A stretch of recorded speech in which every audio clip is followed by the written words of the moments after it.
House নিয়ে উৎসুক জনতার নাড়াচাড়া করছে। হাসিনার জন্য যারা এখনো মায়া কান্না করে তারা আবু জেহেলের উত্তরসূরি।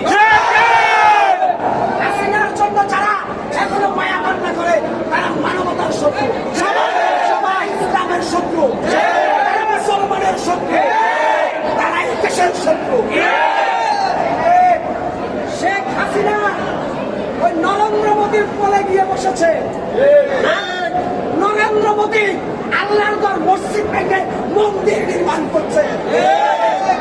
নরেন্দ্র মোদী যদি আল্লাহর শত্রু হয়, হাসিনা আল্লাহর শত্রু।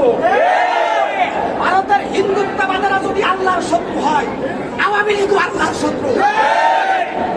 আর যারা বলছেন ওই যে গণ অধিকারের নেতা, ওর নাম কি রাশেদ খান, ওই রাশেদ বলতেছে আল্লাহ বিশ্বের কাছে বান্ধবী নষ্ট হয়। ওই রাশেদ তোমাকে বলছে আল্লাহ আকবারের বিরোধিতা করে টাকলা মুরুদ সর্বনাশ হয়ে গেছে। তুমি রাশেদ যদি আল্লাহ আকবারের বিরোধিতা করো, তোমার অস্তিত্ব খুঁজে পাওয়া যাবে না। মুসলমান জন্ম থেকে কবর পর্যন্ত সব সময় বলবে নারায়ণ থাকবে, আল্লাহ